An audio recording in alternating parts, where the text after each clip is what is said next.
Do you know what that means? I haven't the vaguest idea what the hell that means. I have no idea. What does it mean, the record, a public of record? It means but they say it with great pride. It means fake news. Fake news. They say it with great pride. It is the newspaper of record. I said, what they don't understand, and they're so tone deaf in this bubble, is that 95% of the Americans would not cross the street to get a free copy. Well, the editor wrote back to me, he said, what proof do you have that's true? I said, it's sort of an opinion. It's just sort of a, way of saying something. He said, no, you said 95% of the... Well, I'll tell you what, I've got a thing going with a friend of mine in Chicago. He's kind of a crazy person. And I said, I got a thing for you. I want you to buy 50 copies of the New York Times. And I want you to set it up on one side of the street. And I want you to put a sign on the other side of the street that says free copy of the New York Times across the street, and you let me know how many people cross the street to get a free copy. And count all the people who pass you and don't get a free copy. So what we're going to do is we're going to document this, and I'm going to contact the editor of the Palm Beach Post, and I'm going to say, here, 95% of the people did not cross the street to get the New York Times. So sometimes you have to have a little fun at it. But, sometimes it's not fun. One thing I like to talk about is I'm a conservative, and I am a bedrock 50-year-long conservative. And I'm what I call a traditional conservative. Now, the thing about conservatives, and you see a little bit of this in Washington, is conservatism celebrates the individual. You know what that means? Not the collective, the individual. That means you think one thing and you think something else. Now, we have some basic values, yes. But on the other hand, we have disagreements. I belong to an organization called the Council for National Policy. This was a sort of a quasi-secret organization. In fact, it was probably what Hillary Clinton was talking about when she said about this right-wing conspiracy. We would meet privately, no notices, nothing on the bulletin boards, once a year, twice a year. And we had virtually everybody in the conservative movement that you could think of. The religious right, Pat Robertson, Jerry Falwell were there, Bill Bennett was there, Jack Kemp was there. Everybody would show up at this meeting. And everybody was there was no, sense of, and of course a lot of the funders, the DeVos family, the Coors, they were all there. And we would sit there. This was the distillate. This was the core of the conservative movement in America. Do you think we agreed? The Baptists hated booze. Demon rum, no good, no good. Joe Coors said, we should let kids drink at an earlier age. We wouldn't have so many alcoholics. We talked about tobacco. Jesse Helms at the time was all for tobacco. The religious right didn't like tobacco. They didn't like dancing. We couldn't agree on anything except very basic principles. And what you see in Washington is some of that. I'm not surprised in a way because the Democrats are a party of power. Remember this, the Republicans and the Democrats are vehicles by which we participate. I'm a conservative, so I participate in the Republican Party because that's where I have the best chance of getting my agenda enacted. And if you're some hardcore left-winger, you're going to belong to the Democratic Party because that's the party where you can get your agenda enacted. So they're the vehicles we use. And so we divide this country and we polarize it on the left and right. But I don't think it's left and right, and I think it's left and wrong. Because what you have is a continuum of politics. Now, we have 3 continuums of politics. 2 are bogus and 1 is real. That's the continuum of right to left, conservative to liberal, progressive, or whatever. The first continuum is that conservatives always want things the way they are. And the liberals always want to change things. They're progressive. They want new things. And the conservatives hold back. Well, that's not really true. I mean, we sort of came up with school choice. That wasn't innovative. We innovate just as much as the left innovates. We like our innovation. We don't like their innovation, but both sides innovate. They look for new ways to do things. So forget that bogus, but people rely on that. They believe that. The second one is even worse. The second one is conservatives are flint-hearted, uncaring people. We don't care about humanity. We don't care about the earth. We don't care about the sky. We don't care about old people. We don't care about young people. We don't care about anything except ourselves and money. The liberals on this continuum, they hug trees. They love everybody. They're just open to wonderful things all the time. Bogus continuum. Because actually, if you look at some facts, conservatives, adopt more children than liberals do. Conservatives give more money to charity than liberals do. So the compassion thing doesn't quite work. It's a bogus one. The only continuum that matters is the continuum that goes from anarchy on the right to single-payer despotic rule on the left. Okay? Now, you come in from anarchy, and then you get libertarians, and you get conservatives and social conservatives, blah, blah, blah. And then you move over to the left, and you get, this, and then you get the strong central government people, and then the authoritarian, the dictatorship. So the thing to remember, and I've said this for many years, do you remember how many times in your lifetime have you heard about right-wing dictatorships? There ain't no such thing as a right-wing dictatorship. For God's sake, we are the people who hate strong governments. We don't like dictatorships.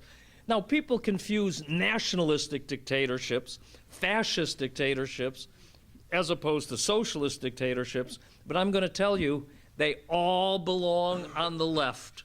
They all belong to the strong central government crowd.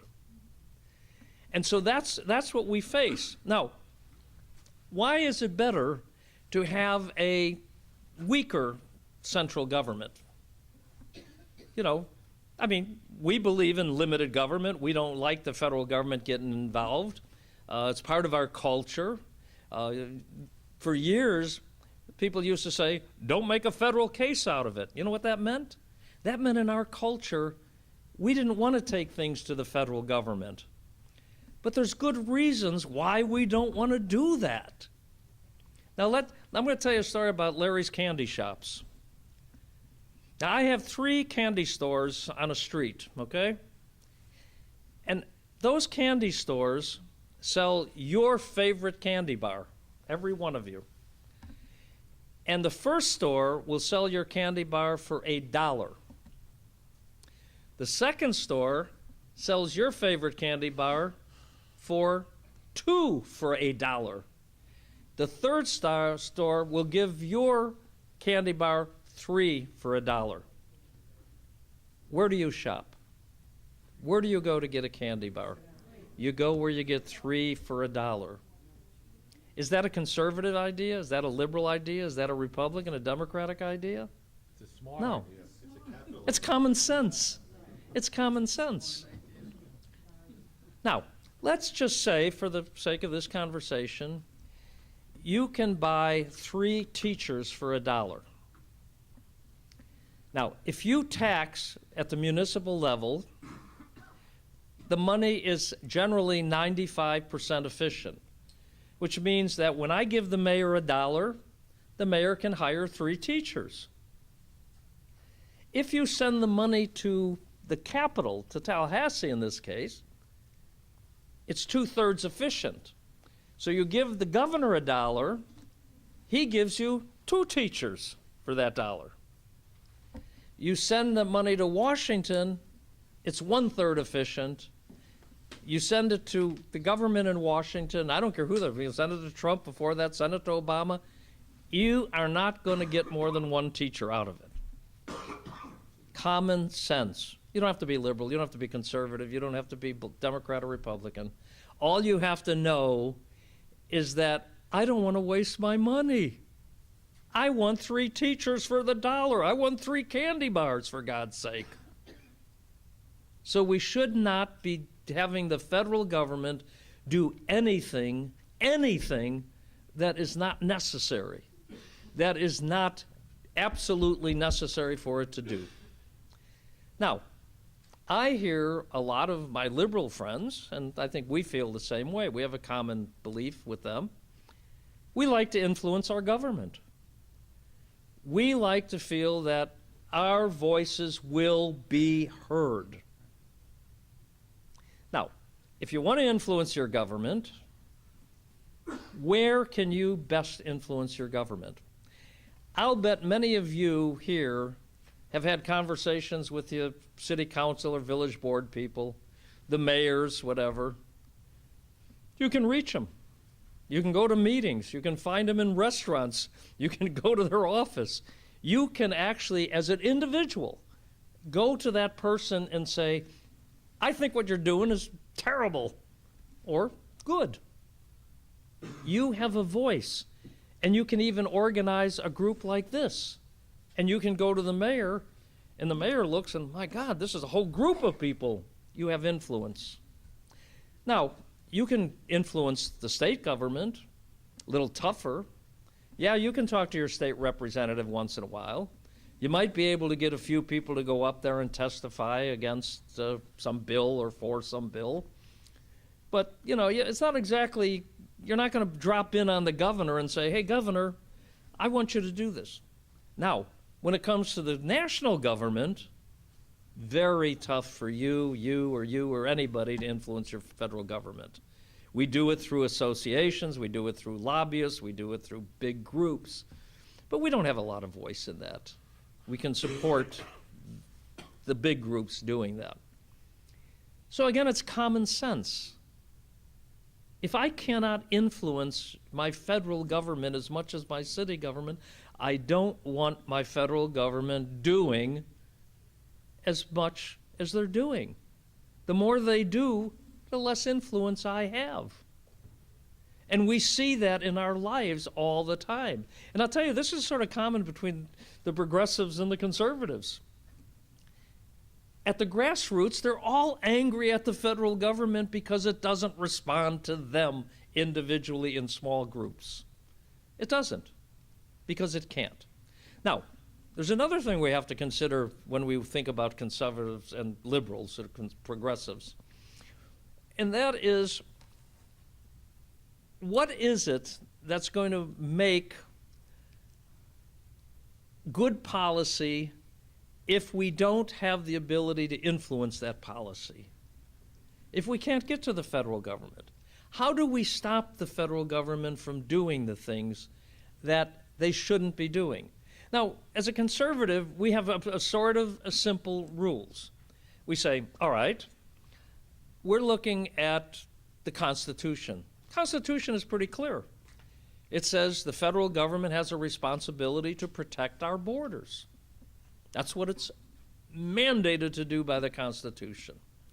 To defend us from foreign incursion, meaning a national military, that we have a military. It is to do very specific things. It is to protect us from incursions against the Constitution. We've had that battle for 200 years. We've had things going on that were never constitutional. Dred Scott decision was never constitutional. We had to fight back and bring back and correct those kind of things. And we did. But the federal government's role is basically to protect the Constitution.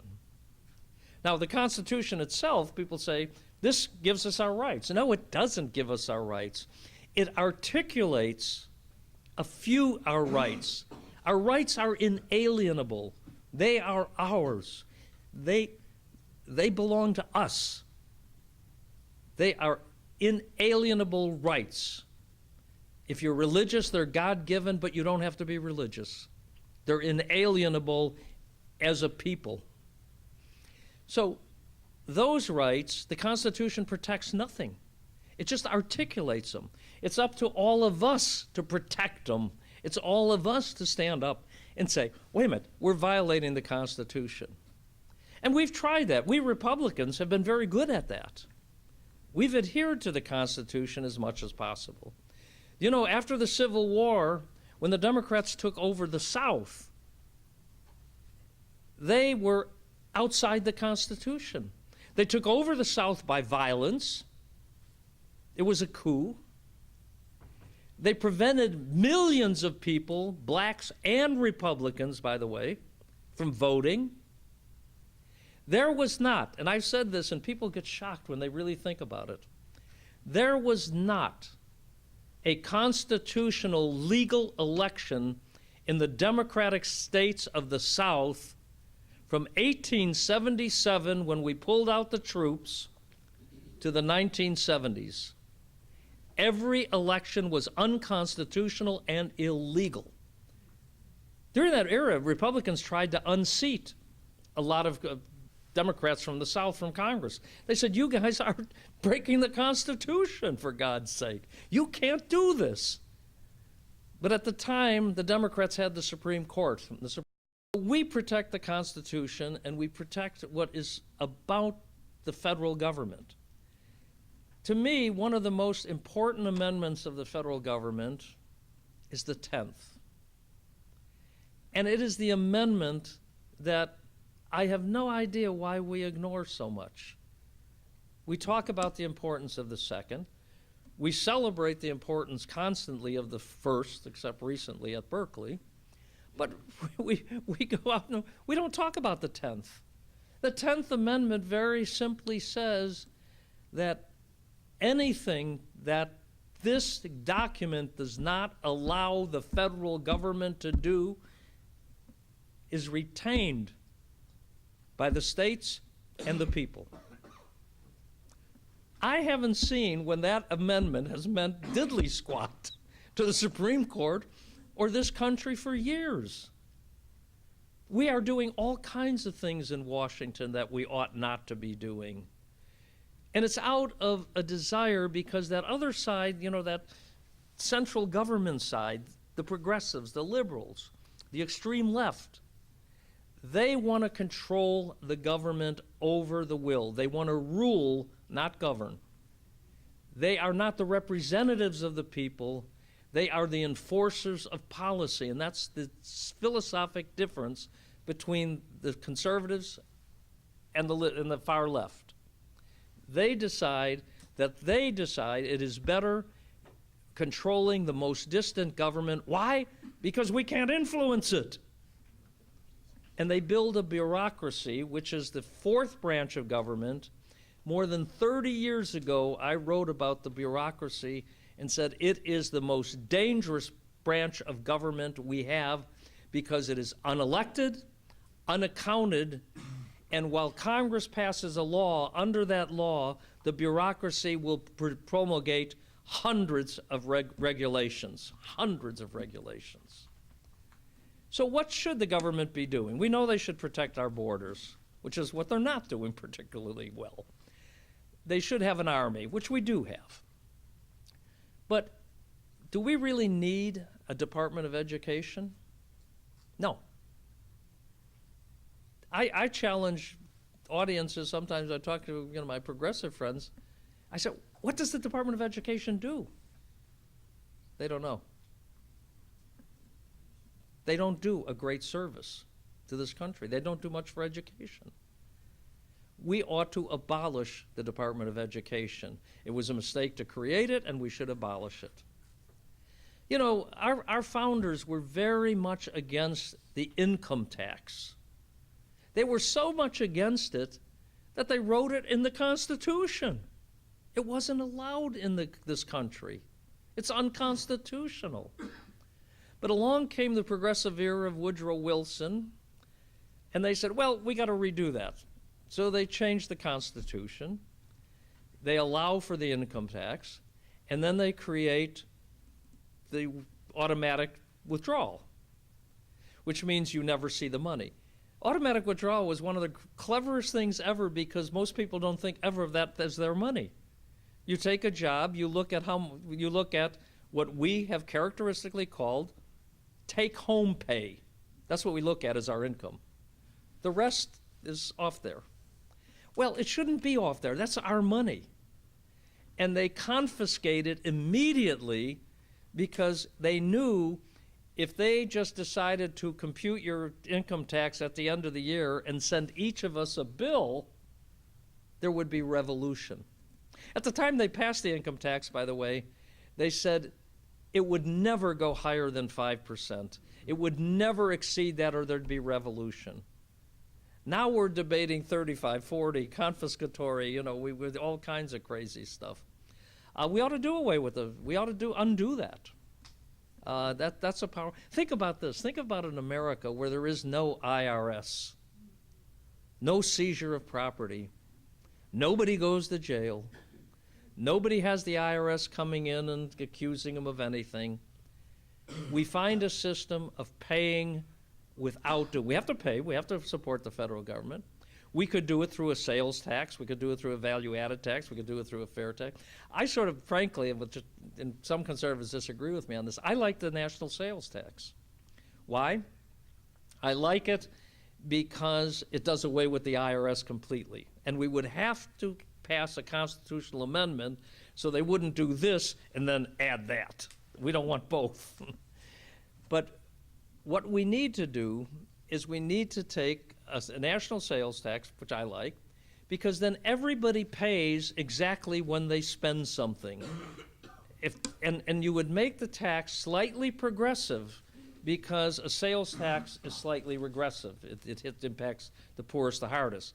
So you don't tax bread, you don't tax milk, you don't tax medicine, you don't tax that, and you put a little excise tax on Chivas Regal and Maseratis, whatever.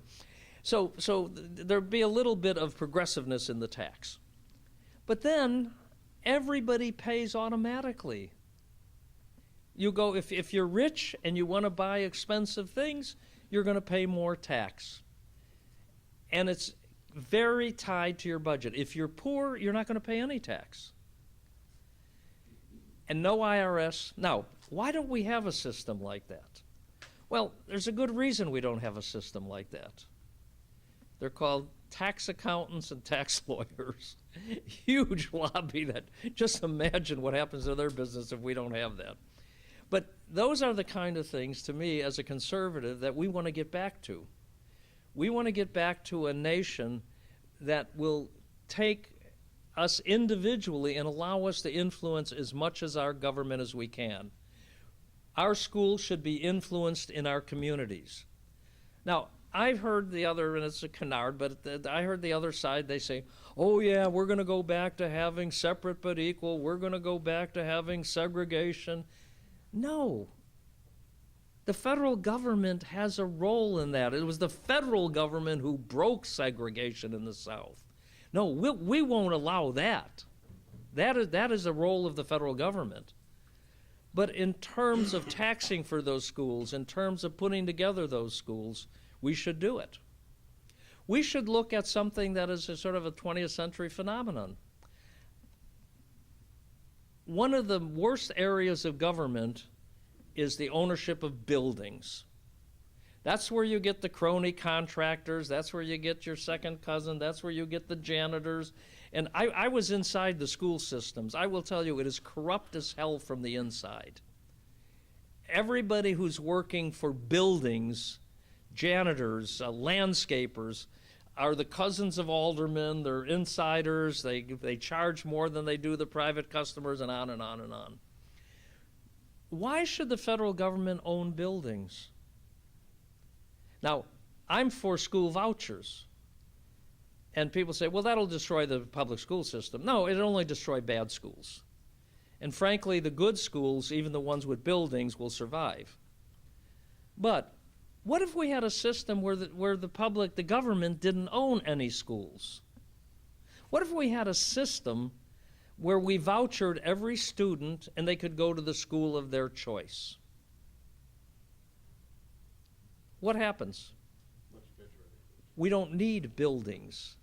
Now, people say, that'll never work. That's crazy. That's, because we get stuck in what we think in the past. Now, I'm going to tell you something. We have something called food stamps. We give people food stamps. Do we make them go to a government grocery store? No. We give them money because they need money, and I'm not talking about the abuses of the system for now, but we give them money because they need money, and they go to Publix and they go buy something. Why can't we give them vouchers for education? I propose that we get rid of every VA hospital in America, sell it to the private sector, and give every veteran a Cadillac insurance plan and let them go to the doctors and the hospitals they choose. We don't need to own the buildings. Now, do we need to own military bases? Yeah. Do we need to own the Capitol building? Yeah. I mean, you've got to be reasonable about this. But I would look at public property. I gave a speech one time, and everybody thought I was sort of losing it, and I did it on purpose. They talked about Nevada. And I said, oh, Nevada, what's Nevada? And they said, well, the state of Nevada. I said, Nevada's a state? Now, you can imagine the audience is looking at me about now thinking, wait a minute, I thought this guy was supposed to be halfway intelligent. Now he doesn't know Nevada's a state. I said, you think Nevada's a state, huh?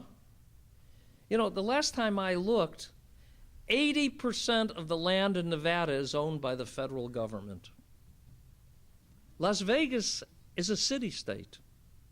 There is no state of Nevada.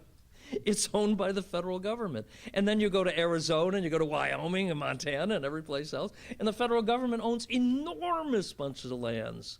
You see the kind of things it causes with those guys who want to, have ranges. They want their cattle or whatever to range on in their public lands, and the federal government says, well, you can't do that. Well, they've been using those lands for 100 years.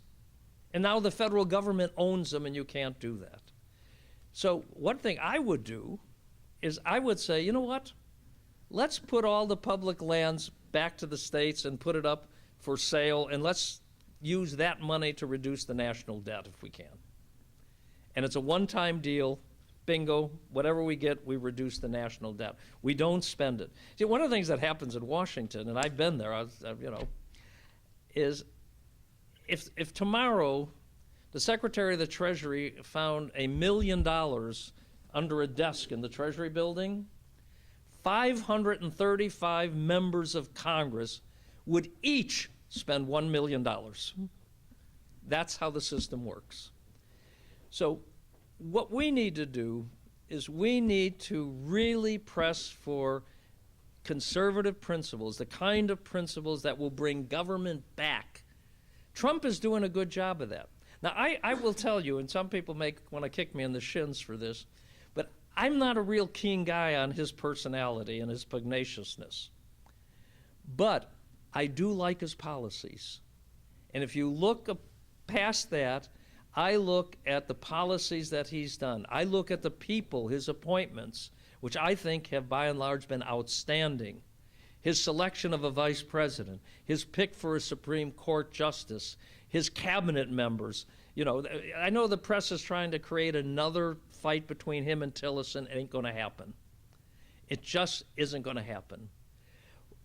He's got very good people in place. And we're seeing the benefit of that. Already they passed a bill to allow the veterans to go to doctors of their own choosing. Already he's done more in international policy to turn around the weakness of the United States than we've had in 8, 10, 12 years, 16 years even. We have lost our national leadership in recent years. And I admire what he has done. This is a guy who goes to the Middle East. Now remember, he's a Islamophobe, right? He hates Muslims. Oh yeah, he hates Muslims. And then I want the press to explain, how is it he goes to the Middle East, more than 50 majority Muslim heads of state sit in an audience and respect him and talk to him and actually embrace his policies. And people say, well, that's kind of, funny. What they do is he did the sword dance, and so they made fun of, he did the sword dance. I don't give a damn about the sword dance. I give a damn about 50 Muslim countries willing to fight terrorism. And was it phony? No. They've already gone after Qatar. They've already done a number of things that show he had an influence in doing that. And then he goes to Israel, and he gets highly praised by Israel leaders because he's getting into the solving of the problems. And people say, well, how could this guy go there and get these countries to do this? They said, well, he was very rude in the way he dressed down those Arab leaders. Remember, he talked down to them. He scolded them. That's what the word. He scolded them. So it worked. Then he went to NATO. He scolded them. And then, of course, the progressives in the media, oh my God, he scolded our NATO. Oh, they're not going to like him. They're mad at him. I don't care if they're angry. They're coughing up the money that Obama, Bush, and Clinton never got, no matter how many times they went to NATO and said, well, we need you guys to really cough up. Because nobody believed them. Trump went there, and he didn't go in secret and say, now, come on, guys, I'll nudge you a little. Come on, let's do this. He went in front of the cameras and said, you guys and gals got to kick in. Well, and the press said, yeah, he offended them. I'm sure he did. But he got them kicking in the money. North Korea. 30 years, 40 years? How many times have we heard in our lifetime, there is no way North Korea will be allowed to have nuclear weapons? Clinton said it. Bush said it. Obama said it. And all the while they said it, the program towards nuclearization of North Korea continued, unabated.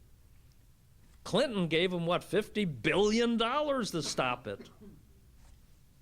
Didn't stop it. Kept going. So what happens? They say, well, he's saber-rattling. He's scaring everybody. Well, I'm going to tell you something.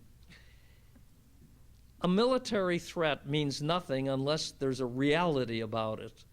You can't do what Obama said, and which he said many times. We have the strongest military in the world, and I will never use it. Now, he didn't say it in that sequence, but that was the message. Well, okay, you're never going to use it. You're never going to use it. What the heck's going to happen? Nothing. Trump scared the hell out of everybody.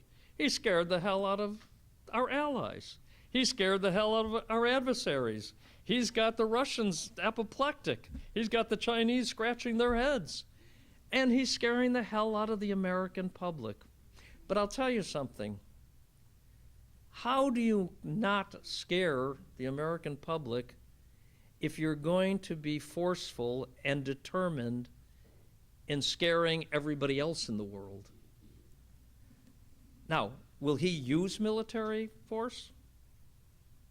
Maybe. That's his power. Maybe he will.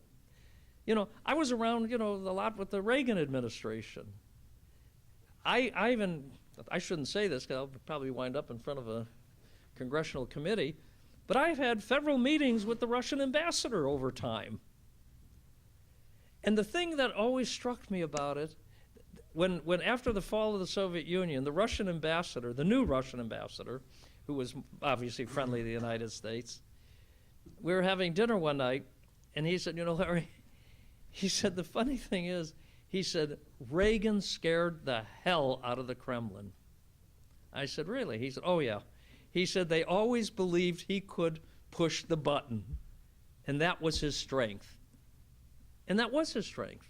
And the interesting thing, which I never realized, he said, you know what really scared them more than anything? And I said, what? He said, you remember when Libya was claiming more of the Mediterranean than they deserved? And they sent fighter jets out to challenge the American ships in the Mediterranean, and Reagan shot them out of the sky?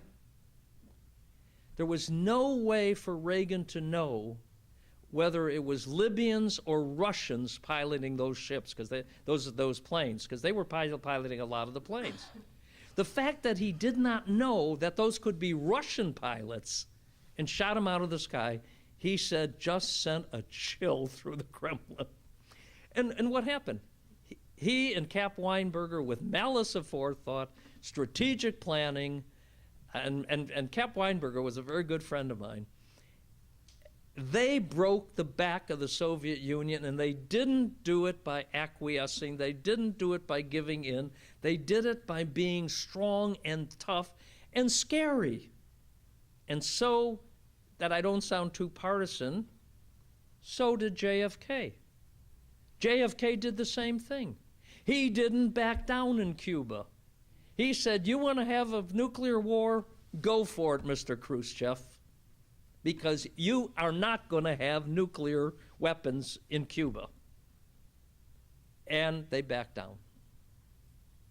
Scary, maybe? Yeah.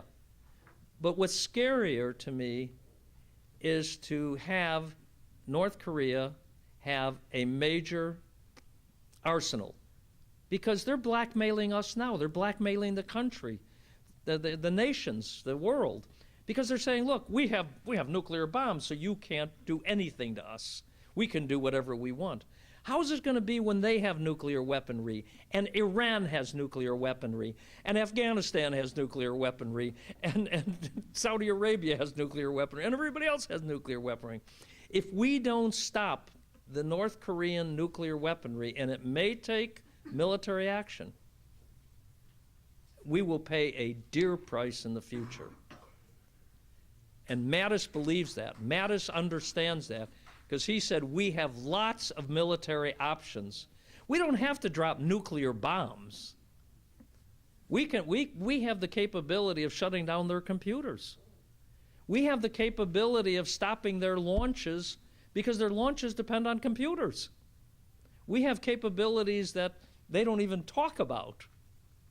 So I think what Trump's doing in international is very, very good. I just wish he'd talk nicer. Listen, let me take some questions, because I could go on about public policy and everything forever. So I'm going to take some questions if you want to. Yes, sir. With what went on in Las Vegas, do you feel that this shooter, whatever he was involved with ISIS? Don't know. Have no idea. One of the things that I think is so wrong about our media is when you listen to the media, count how many times they say they don't know before they give you a 20-minute opinion. We don't know. At this juncture, from what I have heard and seen, which is much of what we've all heard, I have not heard that he has a tie. ISIS said he does. Now, that's a relevant piece of information. But that may be more for their hometown crowd than us, you know, because then their recruiters say, look what we did. You know, so that could be. So far, nothing in the profile would suggest it. As far as I understand, they have not found anything. Could they find something? Of course, you know, but it's like anything else. We have to wait and see what turns out. You know, they're debriefing his girlfriend right now. As they debrief her, she probably knows more about his mindset than anybody. You know, one thing about situations like this, a man who has that kind of rage and that kind of hatred, I can't believe he wasn't spewing it out to somebody. You know, in the bar, in the club, with his girlfriend, in a family. He's got to be telling somebody how angry or something is really gnawing at him. But, you know, I just finished a piece, and, you know, I write 2 times a week for the Punching Bag Post. And I've got some flyers here. You should, if you want to read my commentaries. I did one on Las Vegas today, and it was a kind of a 2-part thing, because Las Vegas really showed the American culture. And the American culture was first shown as people entered that arena, 22,000. Those 22,000 people went there peacefully from all parts of the country, Republicans, Democrats, blacks, whites, men, women, young, old, every group you can think of were in that thing without thinking of themselves as belonging to an interest group. They were there celebrating music. Now, we do that all day, every day in America. We do it in the coffee shops. We do it in the shopping malls. We do it in the nightclubs. We do it all the time. We gather with people that are very different from us, and we get along, and we have laughs. We talk of the waitresses and this and that, a black waitress, a white waitress, doesn't matter. So we have this great culture. When the shooting started, it was the same culture. People helped each other. People risked their lives helping each other. Now, I've seen, a lot of reports. There was a bare-chested guy who shredded his shirt for tourniquets and bandages.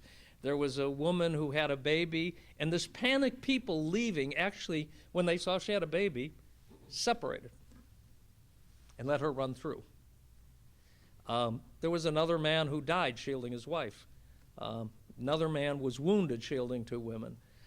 There was another fellow who was a Marine, I think, or an Army, I shouldn't say, I don't know what he was, but he was a veteran. And he had been in charge of rescue missions. And he went in to the killing field repeatedly.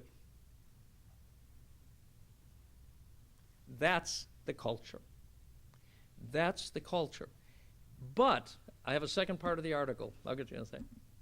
And that's tribalism. Now, they call it interest groups, identity politics, but we get too much tribalism. And tribalism defies the culture. It defies assimilation. Tribalism says, it's okay if my side is violent. When Trump said violence is wrong as a moral standard in Charleston, they ate him up. And I'm thinking, what's so bad about saying violence on both sides is wrong?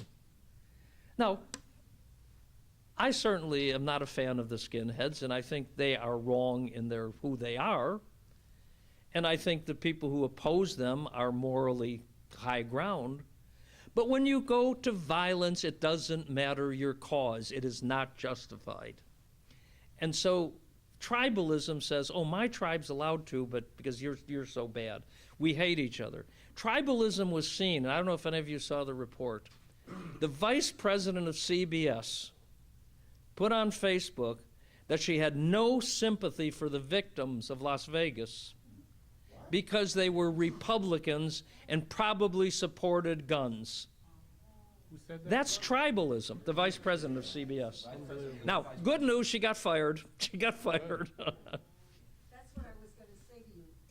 In my circles here in Mahjong and cards since Monday, people have said Trump didn't do anything. It's his fault. What exactly does the Constitution say about gun control? I know they say that you can have a gun, but I mean, what can be done to say whether people can have 10, this guy had 10 suitcases full of guns. Yeah. Well, that's a good question about gun ownership generally. We're protected by the Constitution on gun ownership, so if you take away guns, you'd have to take away the constitutional right, and nobody's going to pass that. But the important thing on guns is that the left keeps coming back with the same failed statements. They say, we've got to do something, okay? What do you want to do? Well, what we want to do is we want to take away guns. Well, you can't take away guns because we've seen so many... He didn't take it away. We've seen so many examples. I came from Chicago. When I was in Chicago, we had the strictest gun control in America. It was illegal to own one. You could not have a gun in the city of Chicago. the city renowned for its murders and its gun culture.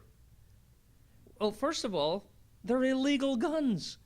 I keep telling the left, you know, tell me what you're going to do about the illegal guns before you take guns away from the people. The second thing we do is the left ignores the fact that guns are used for protection. More people protect themselves with guns than die by the hands of guns. But we don't see them in the statistics because it's harder to calculate. You can't tell negatives. How many people didn't die? You know, I pull out a gun and I scare off a burglar. Did I save my life? Maybe I did. Maybe I would have died if I didn't have that gun. We can't you know, quantify that. But we do know people protect themselves with guns more than ever. In the back, he had his hand up there, and then I'll get to you. In the back. You were conversing rhetoric with the international situation. What are we going to do with the fiscal? You're going to have to translate that. I can't hear him as well. What are we going to do with the fiscal situation, the tax plan? Oh. What are we going to do with the medical situation? Well. Congress, what are we going to do with Mitch McConnell? Ryan is passing a lot of stuff, but we're not getting it through. We've got a Congress that's got an 8% rating, 8 or 10 or 10% rating. What are we going to do? These are important things. The medical situation is 18% of the economy. We promised for 9 years we were going to do something about it. We haven't done a thing about it. We lost. McCain's a hero, but he's killing us. I will tell you. What are we going to do with the fiscal policy? We need a tax plan. The middle class is getting killed. If we don't get these things passed, if we don't get growth at 3 to 3.5%, this is what the Republican agenda is all about. We haven't discussed it yet. Well, I'll answer your question in terms of what are we going to do or what we can do. What we can do is we should, and we're not as good at as the left is as making ourselves obvious. What we should do is we should be on the phones to Congress. We should be on the phone to Congress all the time, telling them to put the tax plan on the table and to get the damn thing passed. Now, if you read my article about McConnell, it was headline, McConnell pass, repeal and pass health care or resign. I think we should put the pressure on McConnell to resign. And you do that by calling your senators and saying, enough of McConnell, get rid of him. We got to be active. We got to do more than come to listen to people speak. Pardon? If we don't do these things, we're going to get murdered. Well, I think we have to fight for the tax plan. We've got too many. Let me go back one step. What we're doing in America has not been done as effectively, certainly since Reagan, maybe since Roosevelt. These are periods of transition. These are periods where the establishment is being thrown out. Now, the thing you have when you do that is chaos. You throw out the establishment, you think it's going to be easy? You think they're going to say, oh, you beat us, we're going to go home. No, they're going to do every dirty trick they can to stay in power, to knock you out of power. What we're going through, this chaos, is actually very healthy for the country, because people like you are challenging leaders, and you're not challenging leaders out of blind partisanship. Like, oh, I'm a Republican, so all the Republicans are good and the Democrats are bad. No, we're challenging people saying substance. What you're doing is what's important. I don't care if you're a Republican or a Democrat. If you do what John McCain did or what Rand Paul did, I'm going to call you out. Now, why would I, people say, well, but this bill wasn't perfect. This wasn't exactly. Let me explain something about that mental health care bill, too. It wasn't being enacted into law. They were not asked to enact a law. They were asked to pass a bill to continue the process. That bill would be considered, that bill would be amended, that bill would be gone to the House, that bill would go to conference committee, it would get shaped, it would get moved. That wasn't a bill that had needed. What we needed was for the Republicans to stick together, as they did in the House. Despite all of the damnation they got about that bill, they said, we're going to keep the process moving. And that's where I fault both sides, McCain, Rand Paul. They wanted the perfect bill to be drafted at the first onset, and that wasn't going to I happen. think Gloria Houseman has the last question. Okay, my question is, do you think we should ban assault rifles being sold to average people? It only should be used by the military in my opinion. Okay, well, the question is, first of all, defining an assault rifle, which is a problematic thing. But if you're talking about a semi-automatic rifle, we have a lot of semi-automatic rifles. They're used for hunting. They're used for all things. So it's virtually impossible to ban itself. We do, in terms of automatic rifles, require a very stringent background and high hurdles to get an automatic rifle. Now, automatic rifle is what he used. Now, here's where I might depart with some of my friends on the conservative side, but maybe not, because I know gun owners, and they do agree with me to some extent. You don't need to go over that high barrier for an automatic rifle if you buy a semi-automatic rifle. And on the market today is a kit for $100. You can buy the kit, and you can turn that, without having all of that, you can turn it into an automatic rifle. I, for one, would outlaw the kits. I mean, that's my own opinion. A lot of people don't agree, but I would outlaw the kits that allow them to be turned easily into, because if we make it difficult for you to own an automatic rifle, why would we make it easy for you to convert one into an automatic rifle? Richard Bourne. NRA in America has tremendous influence. The politicians in Washington, they're a powerful organization. NRA. I totally believe in the NRA, but something has to. If nothing is done, this is going to happen again. Maybe not in Vegas. Yeah. Maybe in Michigan, Wisconsin, but it's going to happen again. Okay, so when are we going to put a stop to this? Well, in terms of the NRA, and again, I just wrote about it recently, the NRA, I will tell you, and this, I'm not being disparaging because I'm a supporter, I'm not a member of the NRA, but Dave Keene was the head of the NRA. He's one of my closest friends. The fact of the matter is, the NRA isn't as powerful as the Democrats make. That's not their enemy. That's not the people who are stopping this legislation from going forward. It's the legislation and the people. It's bad legislation. They like to target the NRA. They like to tar them with it. But the NRA is an organization. It's an association like any others. But they're very powerful. They're powerful, but not as powerful as the left tries to make them think. Arthur DeRue, Colonel DeRue. I think it's interesting that we keep making the same mistake. We let the Democrats make the issues that we discuss. There was just a mass killing. If the group that was killed, or the people from that group were killed, were left-wingers, were smashing windows and setting police cars on fire, they would go after the shooter as being a right-wing nut.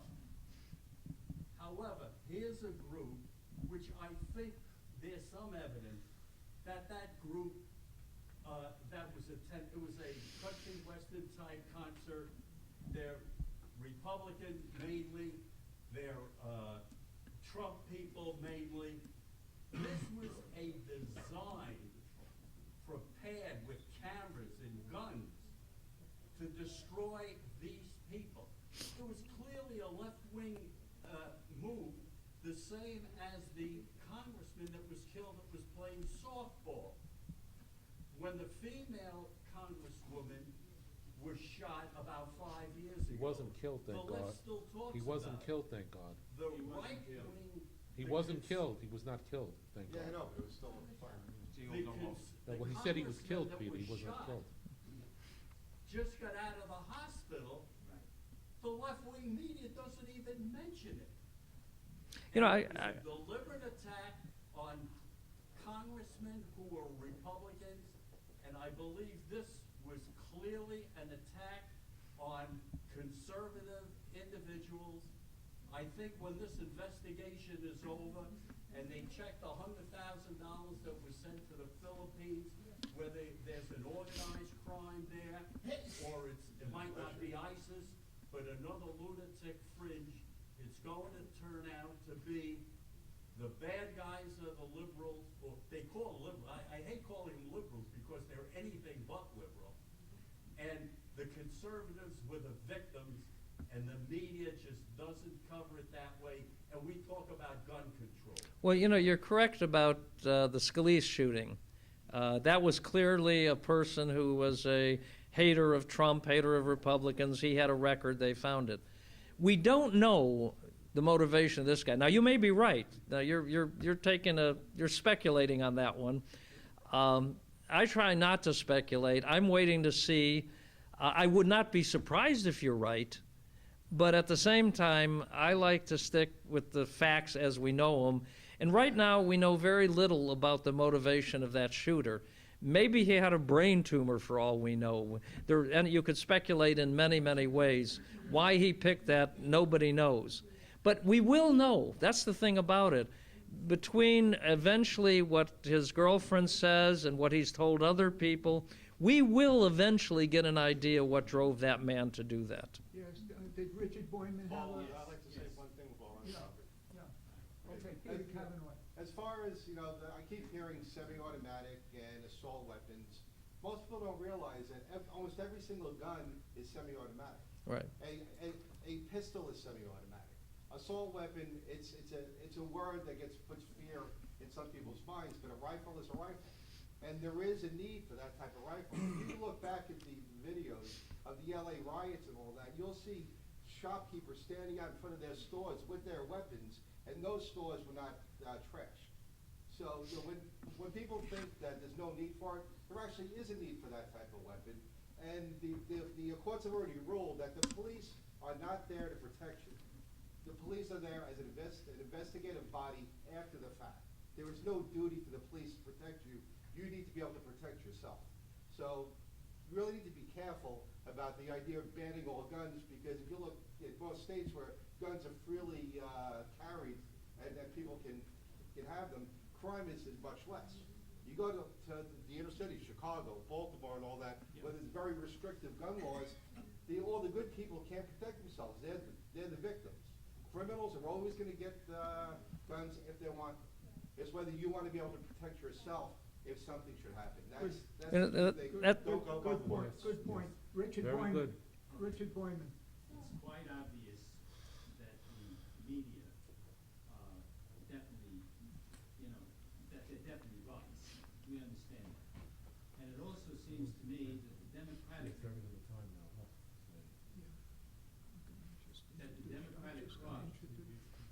members, representatives, etc., vote as a solid block. What is not understandable to me is that Trump doesn't seem to have the people within his own party who are undermining him. You see, when you get a Ryan, when you get a Paul, when you get a congresswoman who is the difference between passing Obamacare's continuation and she goes against him, he has almost people within his own party. I firmly love his policies, and yet there are so many people within the Republican Party. You've got the House, you've got the Senate, you've got the president is willing to sign, and yet you have people, forget McCain, you can include him in this too, but you have all these people, plus others, who create dissension within the party and don't back up their own leader. Why is that? And I've been told that possibly when you get a guy like Trump, who's truly, to me, a wonderful, wonderful, he's going to be one of the best presidents we ever had, frankly, see? And you get a guy who is not actually a politician, and he's an outsider, essentially, he comes in, and all of a sudden he wants to create and remove the swamp. well, maybe he's trying to remove some of the swamp members who are within the Republican Party too. And these are the people who are undermining him, so when he says he's gonna win, that hasn't happened. He hasn't won in a lot of these things, and I hope he wins with the tax increase. Well, you know, one of the things you point out, there are a lot of Republicans in the establishment. They want the establishment. They play footsie with the Democrats. They have for years. And if you want to see it watch CNN, watch MSNBC, look at the panels. Watch the Republicans they have on the panels. A guy named Frum was a speechwriter for George Bush. He talks exactly like Mika Brzezinski. He terrifies. You've got a woman who was, they bill as a Republican who worked for Rand Paul. You have a woman out of the Bush White House in the communications area. They have what they call the balance, except there's no balance. These same talking heads talk the same narratives as the hardcore Democrats do. If you ever, I watch all the news because I have to, but if you ever watch Morning Joe, I will tell you, call me the minute you see any panelists disagree. There's no two sides. And they use Republican establishmentarians as front, as, excuses. Well, Larry, thank These you. the rhinos, that you would call them rhinos? Hmm? Republicans in name only. I'm sorry, what was that? Republicans in name only. Rhinos. Well, yeah, the funny thing is I've never used the term rhino too much because sometimes it got too broadly, everybody we disagree with is a rhino. I sort of talk about the establishment. I look at individuals. I see our former RNC chairman on there on MSNBC dumping on the Republicans. I see a problem. Well, Larry, thank you so much for. Okay, well, thank you for having me. For your terrific